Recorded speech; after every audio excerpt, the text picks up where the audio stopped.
My father demanded 85% of my salary to support my sister and left me with just 15%. When I refused, he kicked me out. Years later, they came to my door begging for money. My hand paused, hovering over the stack of bills on the kitchen table. The ink on my first real paycheck, earned as a junior accountant in Portland, still felt fresh. It wasn't much, barely enough to cover my cramped studio apartment and groceries, but it was fiercely, entirely mine. I'd worked relentlessly for it, juggling school and part-time jobs, graduating with honors, while my older sister, Natalie, had twice abandoned college and retreated to the comfort of our childhood home. Then he walked in. That look. You know the one, the unyielding set of a man who'd already decreed an outcome and expected unquestioning assent. My mother, a tremor in her hands, wrung them nervously behind him, a silent harbinger of impending dread. "We need to talk about your finances," he declared, pulling a chair opposite me. I lifted my gaze from the unopened envelopes. "What about them?" "Natalie needs help." His words hung in the air, a pronouncement that demanded no further explanation. "Her divorce is turning nasty, and she can't afford a decent lawyer. Plus, the kids, Mason and Olivia, and that dilapidated apartment she's renting." My sister's marriage to Travis had been a predictable train wreck. Everyone saw it coming, everyone but her. He'd cheated within the first year, twice bled their joint account dry, and finally abandoned her for a stranger from a bar. It was a catastrophe, yes, but it was profoundly, unequivocally, not my catastrophe. "That's terrible," I said carefully, my voice measured. "But I'm not sure what that has to do with my finances." My father leaned forward, his elbows resting heavily on the table. "Family. Family helps each other. Your mother and I think you should contribute to Natalie's expenses until she gets back on her feet." Contribute. The word itself should have been a red flag, a warning. But I was still naive enough to imagine a reasonable sum. "How much are we talking about?" I asked, a flicker of apprehension stirring within me. 85% of your monthly salary." A harsh, disbelieving laugh tore from my throat. It wasn't amusement, it was pure, unadulterated shock. "You're joking," I managed, the words thin with disbelief. His eyes, cold and unwavering, held mine. "I'm completely serious. You're young, you don't have kids, and you're living in that tiny apartment. You don't need much. Natalie has 2 children who need stability. 12-year-old Mason and 9-year-old Olivia deserve better than what Travis left them with." My mother finally spoke up, her voice fragile, almost a whisper. "It would just be temporary, sweetheart. Just until Natalie finds a job and gets the child support sorted out." I set down the pen I'd been clutching. 85%. That would leave me with about $500 a month. $500. That won't even cover my rent, I stated, the absurdity of it all washing over me. "Let alone food, gas, and student loans. You can move back home," Dad said, as if presenting a brilliant solution. "Your old room is still there. You won't have expenses, so 15% will be plenty for gas and personal items." The trap crystallized before my eyes. Move back home, hand over virtually my entire income, become the family's ATM while Natalie rebuilt her life on my dime. I'd be stuck, an indentured servant, watching my sister and her children thrive off my labor while I had nothing, absolutely nothing, to show for it. "No," I said simply, the word a steel rod forged in sudden clarity. My father's face darkened instantly. "What did you just say?" I said, "No, I'm not giving you 85% of my salary. I worked hard for this job. I have my own expenses and my own life to build." "Your own life?" He stood so abruptly his chair scraped violently across the floor. "Your sister is drowning and you're worried about your own life? What kind of selfish person have you become? The kind who pays her own bills." I shot back, rising to meet his gaze. "Natalie made her choices. She married Travis against everyone's advice, dropped out of school twice, and refused to get a job while they were together. Those were her decisions, not mine." Mom gasped, a sound sharp enough to slice through the tension, as if I'd physically struck her. "How can you be so cruel? Those children didn't ask for any of this. And neither did I." My voice was shaking now, but I pressed on, unwavering. "I love Mason and Olivia, but they're not my responsibility. I'm 23 years old. I'm supposed to be starting my career, building my life, not bankrolling someone else's recovery from bad choices." Dad stepped closer, his face inches from mine, his voice a low, dangerous growl. "If you don't help your sister, you're not welcome in this house. You want to be selfish and keep your money? Fine, but don't come crying to us when you need something. Are you seriously kicking me out because I won't give you most of my paycheck?" I asked, incredulous. "I'm telling you that family comes first. If you can't understand that, then maybe you need to figure things out on your own." He crossed his arms, his posture unyielding. "You have until tomorrow morning to decide. Either you agree to help Natalie properly or you pack your things and leave." My eyes darted to my mother, searching for a flicker of support, a hint that she found this as insane as I did. She avoided my gaze, staring fixedly at the floor. That's when I knew. I was truly, utterly alone in this. "Then I guess I'm leaving," I said quietly, the words sealing my fate. The next morning, I packed everything I owned into my beat-up Honda Civic. Clothes, books, my laptop, the few personal items I cherished. Dad watched from the porch, arms crossed, his face carved from granite. Mom stood in the doorway, tears streaming, but she didn't lift a finger to stop me. Natalie pulled up just as I was loading the last box. She stepped out of her car, her expression a mix of sympathy and something akin to expectation, but not apology. "You're really leaving?" she asked, a faint tremor in her voice. "Dad gave me an ultimatum. I made my choice." She bit her lip. "I never asked for this, you know. Dad came up with the whole thing on his own. But you didn't tell him no, did you?" I slammed the trunk shut, the sound echoing the finality I felt. "You didn't say it was too much, or that I shouldn't have to give up my entire income.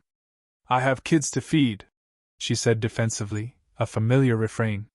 "Travis left us with nothing. What am I supposed to do? Get a job? File for child support? Do what every other single parent does?" I walked around to the driver's side. "But don't stand there and act like you're not complicit in this. You knew what Dad was asking of me, and you were fine with it as long as it benefited you. That's not fair. Neither is asking me to sacrifice everything I've worked for because you made bad choices." I got in the car and started the engine. "Good luck, Natalie. I really do hope things get better for you, but it won't be with my money."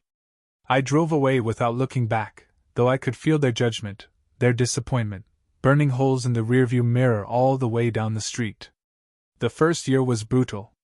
I worked 60-hour weeks, picked up freelance bookkeeping on weekends, and lived in a studio apartment with a broken heater the landlord refused to fix. I ate ramen and rice, shopped at thrift stores, and walked everywhere to save on gas. Every month was a relentless struggle to make rent and keep the lights on. My entry-level salary of $42,000 a year sounded decent on paper, but after taxes, student loans, and basic expenses, there wasn't much breathing room. But I was free. Nobody was demanding my paycheck. Nobody was guilt-tripping me about family obligations. I answered to no one but myself. I didn't hear from my parents for 6 months. Then, Mom started sending occasional text messages, brief and awkward, asking how I was doing. I kept my responses short. Asterisk, I was fine. Work was fine. Everything was fine. Asterisk, Natalie never reached out at all. Through mutual acquaintances, I heard bits and pieces about what was happening back home. Natalie had moved in with our parents. Travis was dodging child support. Dad had taken out a loan to cover Natalie's lawyer fees.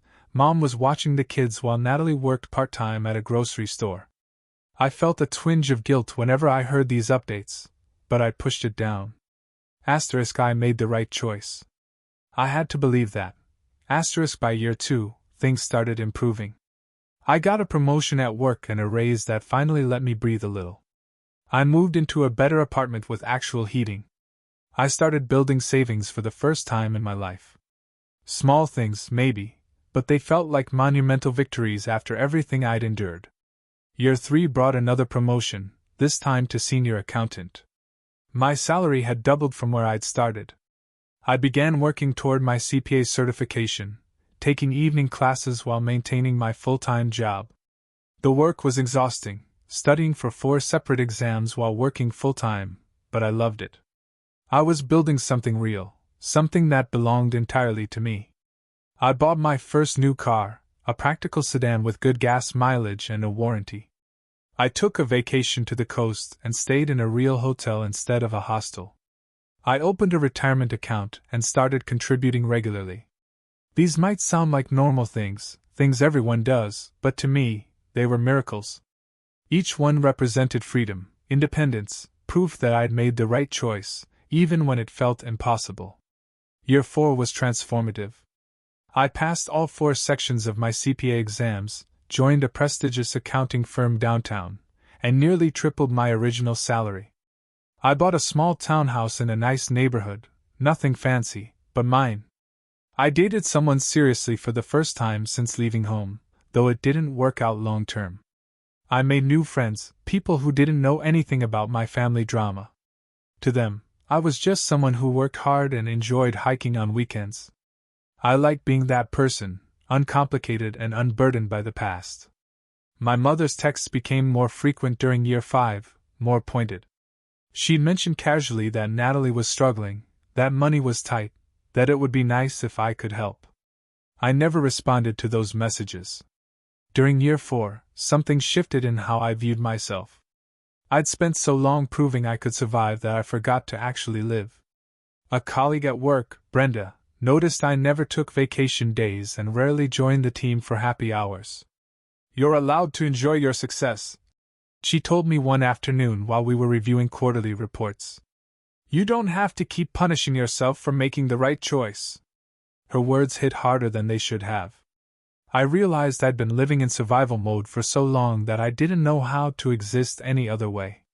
That weekend, I'd booked a spontaneous trip to San Francisco, something I'd wanted to do for years but always talked myself out of. Walking across the Golden Gate Bridge, feeling the wind in my hair and the sun on my face, I finally let myself feel proud. Not just relieved or justified, but genuinely proud of what I'd accomplished. I'd taken nothing and built something real. Around this time, I also started volunteering at a women's shelter, helping residents with basic financial literacy, teaching them how to budget, how to open bank accounts, how to rebuild credit. Many of them were escaping abusive situations where they'd been financially controlled. One woman, Patricia, reminded me of myself in those early days. She'd left her husband with $200 and the clothes on her back. She was terrified and overwhelmed, convinced she'd made a terrible mistake.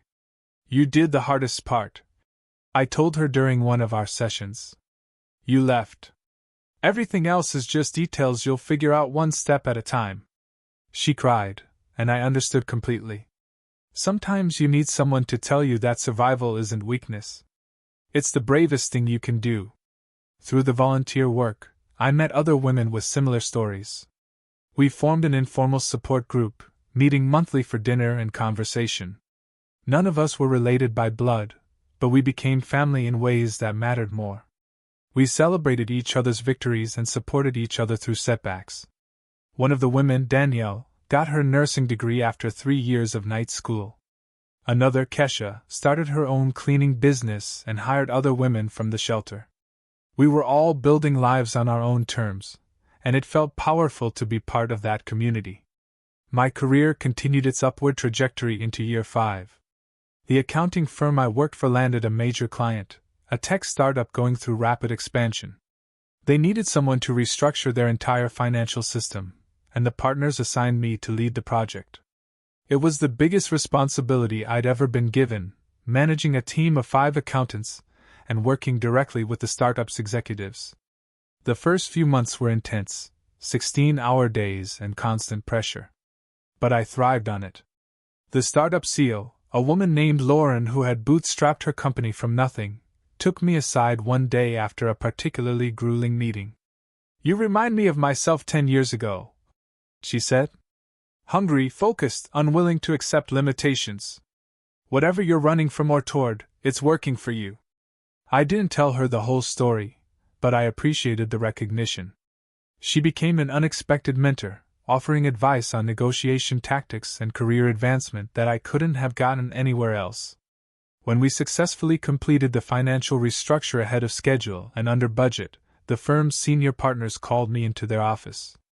I thought I was getting another difficult assignment. Instead, they offered me junior partnership.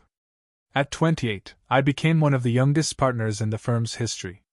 The salary increase was substantial, more money than I'd ever imagined making. I sat in my car after accepting the offer and just breathed, letting the reality sink in. 5 years earlier, my father had demanded I give up 85% of my income because he didn't think I needed much. Now I was earning more in a month than I'd made in an entire year back then. With a new position came new challenges. I had equity in the firm now, which meant my financial decisions affected other people. I took courses on investment strategy and business management, determined to be worthy of the trust the partners had placed in me. I also bought a better house, a 3-bedroom Craftsman in a neighborhood with good schools and mature trees. I didn't need 3 bedrooms, but I wanted them. I wanted space and possibilities and the option to host the chosen family I built. My friend Brenda helped me move in, along with Danielle and Kesha from the support group. We spent the afternoon hauling boxes and arranging furniture, laughing and ordering too much pizza. Look at you, Brenda said, standing in my new living room with a beer in her hand.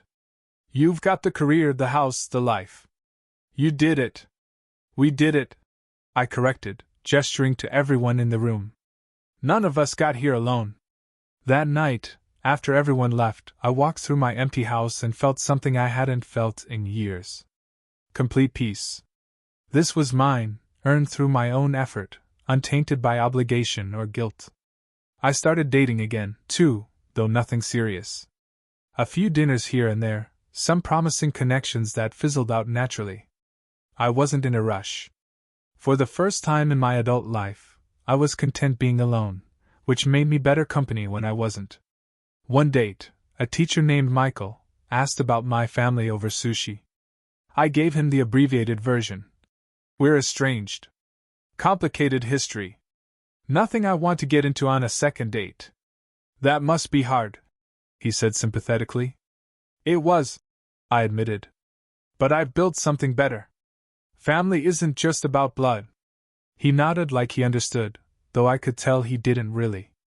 People with normal families rarely do. But I appreciated that he didn't push for details or try to convince me that reconciliation was always the answer. The holidays were still difficult. Thanksgiving and Christmas carried the ghost of what I'd lost.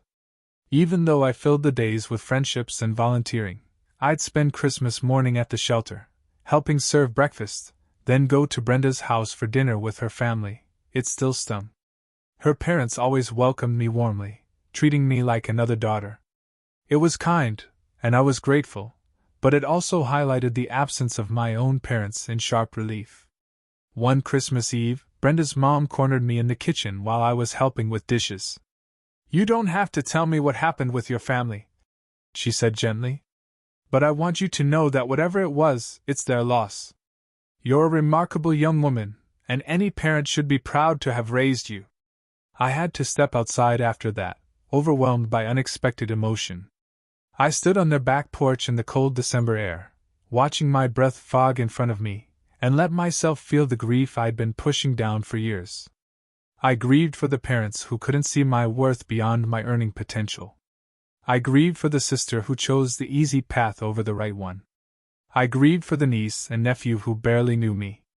But mostly, I grieved for the version of myself who'd sat at that kitchen table 6 years ago, young and hopeful, not yet knowing how much she'd have to sacrifice for her freedom. After that Christmas, something shifted. The grief didn't disappear, but it transformed into acceptance. My family had made their choices, and I'd made mine. Both things could be true without one negating the other.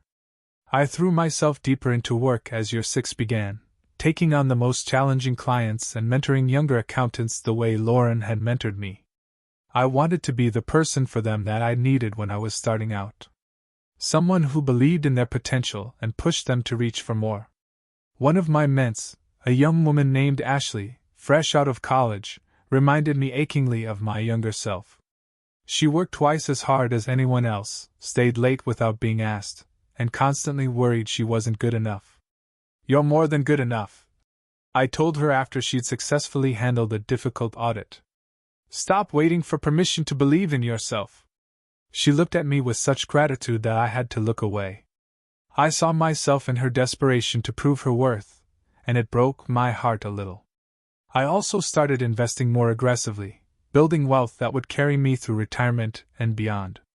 I met with financial advisors, studied market trends, diversified my portfolio. Money had been the weapon my father tried to use against me, but I transformed it into armor instead. By the time I turned 29, I had more in savings and investments than my parents had accumulated in their entire lives. I didn't feel smug about it, just quietly satisfied. I'd won the game they tried to rig against me. The increased income from partnership meant that I could do more than just survive or even thrive. I could make a real difference. I increased my donations to the women's shelter, started a scholarship fund for women returning to school after financial hardship, and invested in Kesha's cleaning business. "You don't have to do this," Kesha said when I offered her an interest-free loan to expand. "I know," I told her. "That's why I want to." Helping others succeed felt better than any personal achievement. I was using my freedom and resources to create more freedom for other people. That felt like the best possible revenge against the family who tried to trap me in obligation. Around this time, my Aunt Paula reached out. She was my mother's younger sister, someone I'd always liked but hadn't spoken to since the falling out. She'd heard through family gossip about my success and wanted to reconnect. We met for lunch at a cafe downtown. She looked older, grayer, but her smile was the same. "I'm not here to mediate or guilt-trip you," she said immediately. "I just wanted to tell you that I think you did the right thing. What your father asked was unconscionable." Her support, even years too late, meant more than I expected. "Did you tell my parents that?" I asked. "Many times. It caused quite a few arguments at family gatherings. Your mother would cry. Your father would get defensive. And I kept pointing out that they tried to financially exploit their own daughter." She sipped her coffee. "Eventually, they stopped inviting me to things. I'm sorry you got dragged into it. Don't be. Some things are worth taking a stand over. You're my niece, and what they did to you was wrong. I wasn't going to pretend otherwise just to keep the peace." We started having regular lunches after that. Paula became a bridge to the family I'd lost. Though she was careful never to pressure me about reconciliation, she'd share updates about Mason and Olivia, and I'd tell her about work and my volunteer activities. Through her, I learned that Natalie had finally gotten her act together to some degree. She'd been promoted to assistant manager at the grocery store and was taking online business classes. The kids were doing well in school. My parents were struggling, but stable. I felt distant relief at these updates, like hearing about acquaintances rather than close family. The emotional connection had been severed too thoroughly to simply patch back together. Late in year 6, everything came full circle in a way I never expected. I was working from home on a Tuesday afternoon when my doorbell rang. I glanced at my security camera app and froze. My father stood on my doorstep, looking older than I remembered. His shoulders were hunched, his face lined with stress. My mother stood beside him, clutching her purse like a lifeline. I considered not answering. I could pretend I wasn't home, let them stand there until they gave up and left. But curiosity won out. I needed to know why they were here after 5 years of silence. I opened the door but didn't invite them in. "What do you want?" Dad cleared his throat. "Can we come inside? We need to talk. We can talk right here." He glanced at the neighbors' houses, clearly uncomfortable with having this conversation in public. "Please, just give us a few minutes." Against my better judgment, I stepped aside and let them in. They looked around my townhouse, taking in the nice furniture, the artwork on the walls, the comfortable life I'd built. "You've done well for yourself," Mom said softly. "What do you want?" I repeated, crossing my arms. Dad sat down on my couch without being invited. "We need help. Financial help." The laugh that escaped me was harsh. "You're kidding." "I'm serious. We're in real trouble." He ran a hand through his thinning hair. "The loan I took out for Natalie's legal fees? It had a variable interest rate. The payments ballooned and we couldn't keep up. The bank is threatening foreclosure on the house." "And Natalie?" I asked.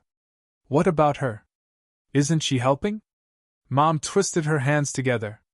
"She's doing her best, but between rent and the kids and everything else, there's not much left over.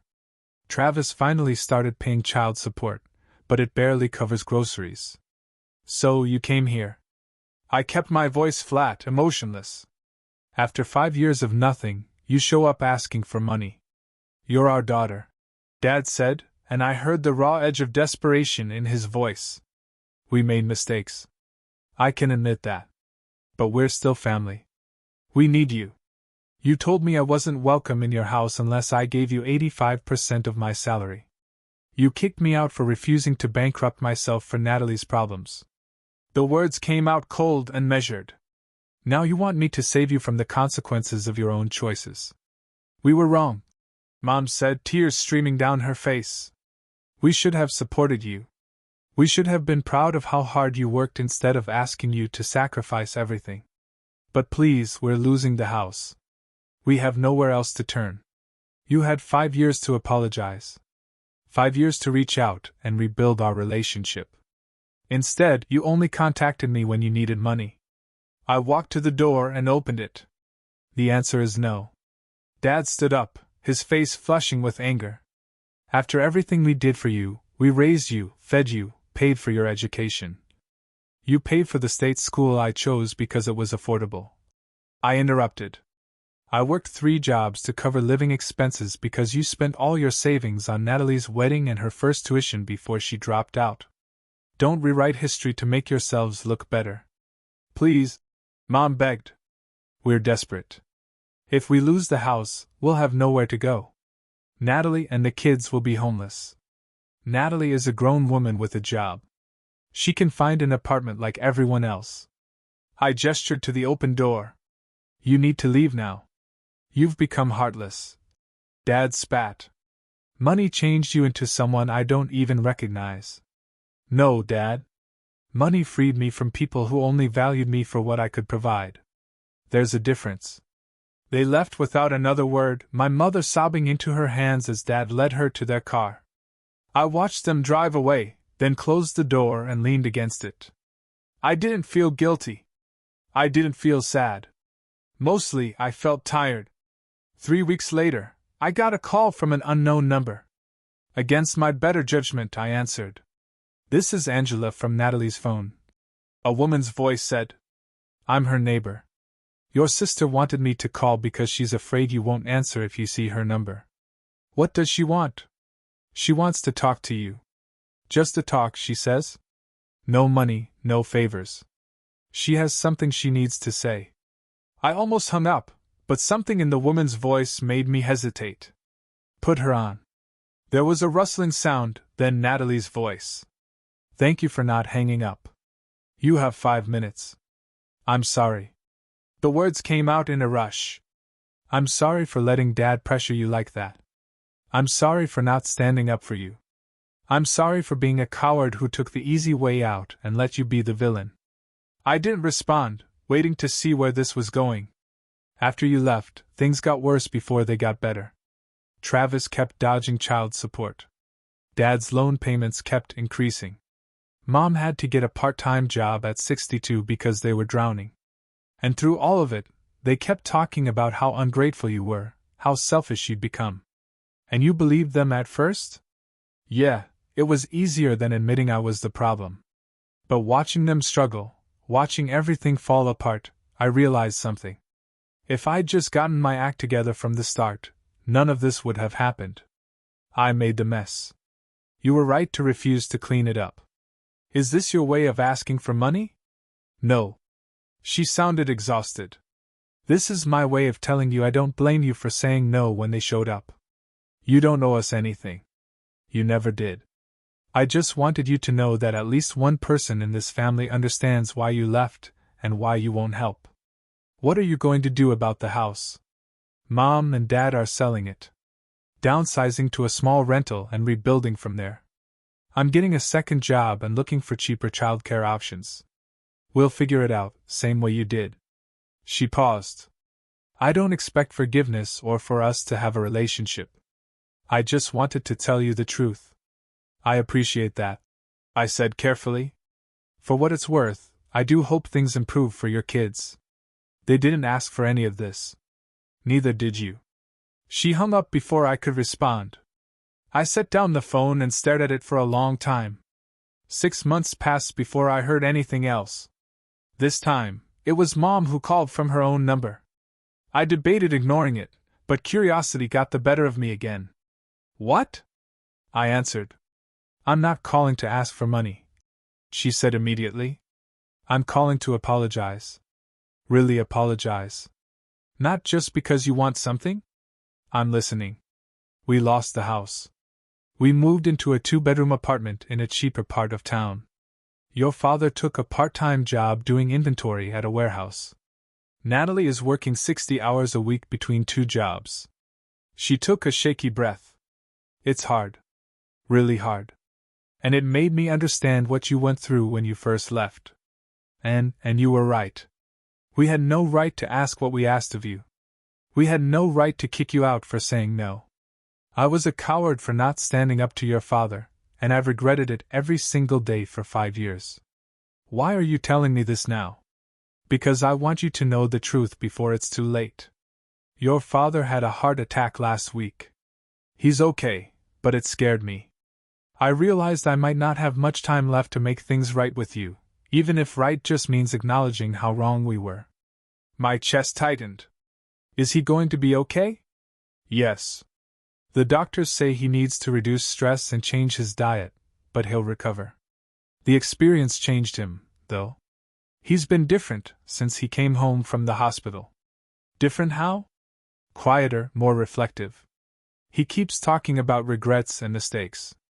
I think he wants to call you himself, but he's afraid you'll hang up on him. I probably would, I admitted. I understand. I just wanted you to know that we see things clearly now. You were the strong one. You knew your worth and refused to let us diminish it. I wish I'd been that strong for you. We talked for another 10 minutes, awkward and halting, but more honest than any conversation we'd had in years. I didn't promise anything or offer reconciliation, but I didn't slam the door completely shut either. 3 months after that call, my father reached out via email. A short message, just 3 paragraphs, admitting he'd been wrong and asking if we could talk sometime. I didn't respond immediately, letting the message sit in my inbox for 2 weeks while I decided what I wanted. Eventually, I replied, not with forgiveness or warm feelings, but with an acknowledgement that I'd received his email and might be willing to have a conversation in the future. Baby steps. A year after my parents first showed up at my door, I met my mother for coffee. Neutral ground, a busy cafe where either of us could make a scene. We talked about surface things mostly, but it was a start. She told me about the kids, how Mason was doing well in high school and Olivia had joined the soccer team. She talked about her job at a bookstore and Dad's recovery. She didn't ask for money or favors. She just talked. I told her about my work, about the promotion I'd received and the mentorship program I'd started at my firm. I showed her pictures of a hiking trip I'd taken with friends. Normal things, the kind of things families share. It wasn't reconciliation exactly. The wounds were too deep for that, the betrayal too fundamental. But it was acknowledgement and understanding that we were all trying to move forward from a terrible situation. I never did help with the house. I never gave them money or bailed them out of their financial troubles. They figured it out on their own, just like I had. And in a weird way, I think they're better for it. Dad eventually sent a longer letter, pages of handwritten apology and reflection. He admitted he'd been trying to fix Natalie's problems because he felt guilty about enabling her poor choices. He acknowledged that he'd sacrificed me, the responsible one, to save the one who kept failing. He said he understood if I could never forgive him. I wrote back a shorter letter that said I appreciated his honesty but needed more time. I didn't know if I'd ever fully forgive them, and I was honest about that. But I was willing to try building something new, something that didn't involve me sacrificing myself for their approval. Natalie and I haven't spoken since that one phone call. Maybe someday we will, but I'm not pushing for it. She's living her life, raising her kids, working her jobs. I'm living mine. Sometimes distance is the healthiest option. I'm 29 now, 6 years after that confrontation in my parents' kitchen. I'm a partner at my firm. I own my home outright, and I have savings that would have seemed impossible when I was eating ramen in that freezing studio apartment. The most important thing I own, though, isn't the townhouse or the car or the retirement fund. It's the knowledge that I can trust myself. When everyone I loved told me I was wrong, selfish, heartless, I held firm. I knew my worth and refused to let anyone diminish it, even when it cost me everything. Would I make the same choice again? Absolutely. Every single time. Because here's what I learned: real family doesn't demand you set yourself on fire to keep them warm. Real love doesn't come with a price tag of 85% of your income. And sometimes the strongest thing you can do is walk away from people who see you as a solution to their problems rather than a person worth protecting. I built the life I have now on my own terms, without owing anyone anything. That freedom is worth more than any family obligation, any guilt trip, any tearful plea at my doorstep. They showed up begging for money because they thought blood made me responsible for their mistakes. I said no because I finally understood that the only person I'm truly responsible for is myself. And that's the way it should have been all along.